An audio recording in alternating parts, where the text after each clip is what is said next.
Hi everyone, তোমাদের সকলকে জানাই স্কিম বাংলা ইউটিউব চ্যানেলে স্বাগত। তো বাংলার মুখ্যমন্ত্রী মমতা ব্যানার্জি বাংলার বেকার যুবক ও যুবতীদের জন্য একটি প্রকল্পের ঘোষণা কিছুদিন আগেই করেছে, যার নাম বাংলা যুবসাথী প্রকল্প। এই প্রকল্পে আবেদন করলে তোমরা প্রতি মাসে 1500 করে আর্থিক সহায়তা পেয়ে যাবে 5 বছরের জন্য।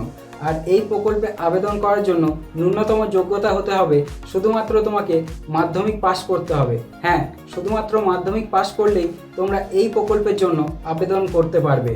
তো এই প্রকল্পে আবেদন করার জন্য তোমার বয়স কতটা দরকার, ন্যূনতম যোগ্যতা কতটা দরকার, আর কি কি জরুরি কাগজপত্র এই প্রকল্পে আবেদন করার সময় তোমাদের লাগবে, সব কিছু আজকের এই ভিডিওতে ডিটেলসে তোমাদের জানাবো। তার আগে চ্যানেলে প্রথমবার এসে থাকলে চ্যানেলটাকে সাবস্ক্রাইব করে নাও, কারণ এরকমই ইনফরমেটিভ আপডেট আমি তোমাদের এই চ্যানেলে প্রোভাইড করে থাকি। আর ভিডিওটা ভালো লেগে থাকলে একটা লাইক করে দিও। তাহলে চলো আজকের এই ভিডিওটাকে শুরু করা যাক। তো সবার প্রথমে তোমাদের জানাই, এই প্রকল্পে আবেদন করার জন্য তোমাদেরকে পশ্চিমবঙ্গের স্থায়ী বাসিন্দা হতে হবে।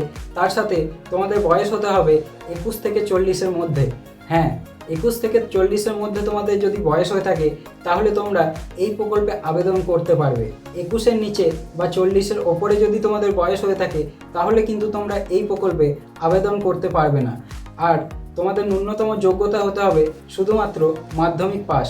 হ্যাঁ, শুধুমাত্র মাধ্যমিক পাস করে থাকলেই তোমরা এই প্রকল্পে আবেদন করতে পারবে। আর তোমাদের যদি এছাড়াও অন্য কোনো ডিগ্রি মানে বিএ, এমএ এরকম যদি কোনো ডিগ্রি থেকে থাকে তাহলেও কিন্তু তোমরা এই প্রকল্পে আবেদন করতে পারবে। আর তোমরা যদি মাধ্যমিক যদি পাস না করে থাকো বা 8 পাস এরকম যদি কিছু হয়ে থাকো তাহলে কিন্তু তোমরা এই প্রকল্পে আবেদন করতে পারবে না। মাধ্যমিক বা তার সমতুল্য কোনো পরীক্ষায় তোমরা যদি পাস করে থাকো তাহলেই কিন্তু তোমরা এই প্রকল্পে আবেদন করতে পারবে। আর ছেলে মেয়ে উভয়েই কিন্তু তোমরা এই প্রকল্পের মধ্যে আবেদন করতে পারবে। তো এবারে জানা যাক এই প্রকল্পে আবেদন করার জন্য তোমাদেরকে কোন কোন কাগজপত্রগুলি জমা করতে হবে।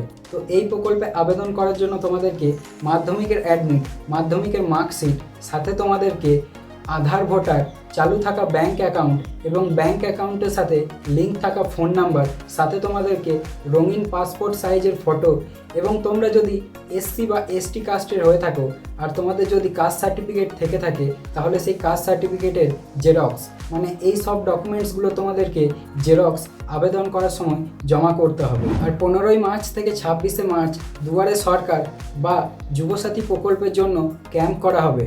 তো এই 15ই মার্চ থেকে 26শে মার্চের মধ্যে তোমরা এই প্রকল্পের জন্য আবেদন করতে পারবে। সকাল 10টা থেকে বিকাল 5টার মধ্যে তোমরা ক্যাম্পে গিয়ে কিন্তু উপযুক্ত নথিপত্র দিয়ে এই প্রকল্পের জন্য আবেদন করতে পারবে, শুধুমাত্র ছুটির দিনগুলি বাদে। এবারে জানা যাক কারা এই প্রকল্পে আবেদন করতে পারবে না। তোমাদের বয়স যদি 21-এর নিচে বা 40-এর ওপরে হয়ে থাকে, বা তোমরা যদি মাধ্যমিক পাস না করে থাকো, মাধ্যমিকের নিচে 8 বা 9 পাস করে থাকো তাহলেও কিন্তু তোমরা এই প্রকল্পে আবেদন করতে পারবে না।